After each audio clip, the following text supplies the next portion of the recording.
Alright, guys ready? Yep. You? Hi guys, welcome to another movie crew review. Today we'll be reviewing Imaginary. Wait, did you guys see that? No. What? Did you hear anything? Are you serious? You didn't hear anything? No. I'm sure you're ringing or something. It's alright, we'll just start over. Yeah, start again. Alright, ready? Hi guys, welcome to another movie. No, you're telling me, oh come on. What? What? You can't, oh man, nah, I can't do this. No, what? Nah, I can't. What? Nah. What's going on? What's going Nah, on? nah. What you doing, Oos?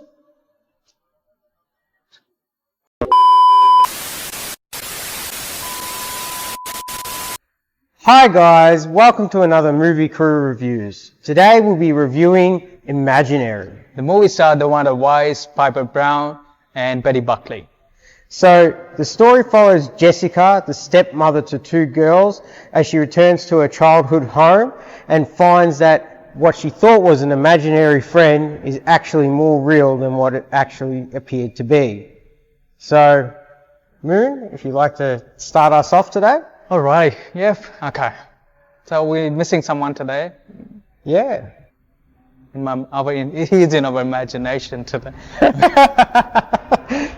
Okay, so when I saw the trailer of this movie, I thought of an episode from Supernatural, so where Sam learns his imaginary character from childhood is real.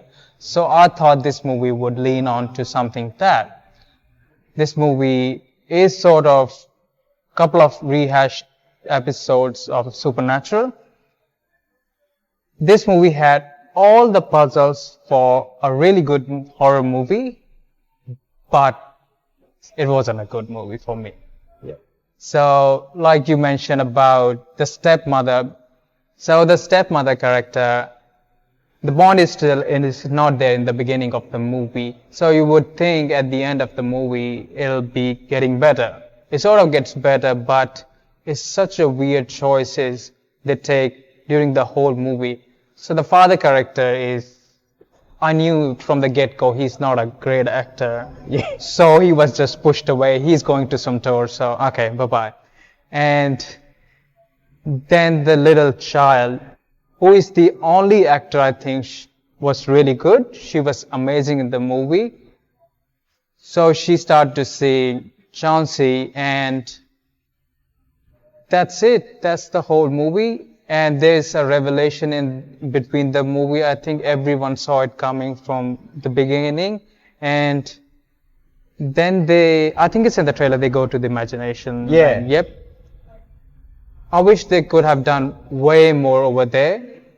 So you can use your literal imagination to create anything, but they don't do anything the imagination world. And then you have the pigeon lady version without the pigeons, played by Betty Buckley. Yeah. She was there to explain the whole plot of the movie. The only intriguing plot of the movie, I think, was with the main character, so it somehow ties her childhood to what's happening currently. Yeah. And I was really intrigued what's going to happen there. But then she comes, the pigeon lady with no pigeons, and she explains every single thing, and it was getting tedious. And then they have an expert coming in. It's just every horror movie trope then. Yeah. John?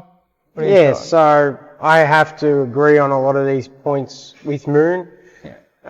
Gloria is the character that Moon's talking about, Pigeon Lady. Oh, yeah. So Betty Buckley, probably well known for her appearance as a teacher in Carrie in 1976. She was in Happening too, and she was playing a crazy lady there too, so I guess... Yeah. So, the story is very basic. It's pretty much a stepmother bonding with her children as the film goes. Typical character plots. You got the young innocent girl and the older rebellious girl. I mean, the story follows a pretty linear path. Yeah. Everything in the trailer shows everything in the movie. So you're not going to miss any plot points. If you watch the trailer, you pretty much watch the movie. I mean, I think there's not one bit that surprised me, other than at the early part of the film, their maternal mother, she comes as a jump scare, if That you was a will. good jump scare. Yeah. That was well done because it was the only thing that wasn't in the trailer. So, I mean, that was really good. Other than that, I mean, they tried to use symbolism with daisies, and that scene actually wasn't too bad, where she's going to hit the plank of wood, and the daisy is there. The dad aspect, something different that we don't see in a lot of horror movies. I don't think, where the dad sacrifices himself for the daughter, but we see the aftermath of what that has caused. So that's something that's interesting. Usually it's kind of a sacrificial death. So that was something that was really good. Other than that, it was a bit hollow. It was a short film, 104 minutes. So it felt a bit long, honestly. yeah, it was short, but yeah, it seemed to drag out. I mean, when they went to the imagination realm, that was maybe 10, 15 minutes at the end. It wasn't long, but even then you're like, geez, we've been here so long. And the jump scares, even if I hadn't seen the trailers with what Chauncey the bear looks like in the imagination realm, would not have scared me, because he looks like some mutant bear. Oh yeah. He's not frightening. And it's just, it's one of those things that come to known as like one of these Blumhouse productions, like Five Nights at Freddy. I mean, the story's predictable. The plot was pretty simple, and the characters didn't develop really much at all. No. There was no revelation. I see what they tried to do at the end. They tried to do a callback to Nightmare on Elm Street. If you get that with the door. Yeah. And I mean, you've seen the door in the trailer and countless other scenes that they've released, so that's not a surprise. That blue door is the entry to the imagination realm. Yep. But other than that, pretty underwhelming in terms of the horror factor. It's more of a jump scare film than it is a horror film. And true, and the jump scares are not good too. Yeah. There's not really even anything horrific. I would say that would classify this as a horror. It's more just jump scares to make it a horror. Yeah, definitely. Yeah, so.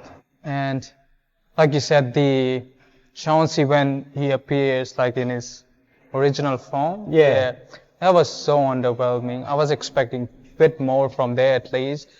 And my biggest gripe with the movie is the main character wasn't interesting at all. She's an artist and she does all these paintings and making a book or something. I don't know what she was doing. And she was just so bland. I couldn't feel attached to her at all. I think like I said before, there were a lot of pieces. Every piece was there, but this movie just didn't hit for me. And have you seen South Park's Imagination trilogy? I was thinking, when they went to Imagination Realm, I was thinking they should have done that, used your imagination more to escape from the realm, but they took the stupidest way to come out of the realm. I just don't know what they did. And of course, these movies will have a fake cop-out ending. Yeah. And you could see it coming too. There's the first very scene of the movie, and then I'm like, this is not the end. Now, when that fake ending happens, I'm like, there's no way this is the end. And it is not. It's just, they didn't use their imagination. Yeah, you said it. Yeah, no, I've got to agree that pretty much everything that you could try and consider as unique from this film is pulled from another horror film. I mean, they're taken from Poltergeist, 100%. Nightmare on Elm Street. Yeah. They're taken from pretty much every horror film that Blumhouse has made in the past 10 years. It's pretty much just a hodgepodge of, let's take a little of this and a little of that. The story, everybody knows it. It's not something that's going to be, unique. And like Moon said, the father character, he was part of a band and the band went on tour. He was pretty much The only reason he was there was no way to link the children to her. Exactly. That's the yeah, only reason. Yeah, I was so happy when he left. I was like, all right, please go away. He had this weird accent. I didn't know if he was English or Yeah, Australian. Another thing, but they could have just made him an American because everybody else was American in the film. yeah, at So least. yet again, another weird choice, but yeah. Okay, so Jeff Wadlow directed this movie. He has made the Amazing Truth or Dare, which is even worse than this. He made Fantasyland, which is one of the Fantasy Island, sorry, which is again a really bad movie. But this one, at least it's better than all the previous works. So maybe he's getting there. Maybe. Yeah. Okay. So, Moon, how many Chauncey the Bears will you give this out of 10? All right. I'll give 4 Chauncey Bears out of 10. All right. I'll be a little bit more harsh, I think. Okay. I'm going to give 3 Chauncey the Bears out of 10. So, yeah. Well, thanks for watching. Don't forget to like, comment, and subscribe. And we'll catch you in the next one. Ciao.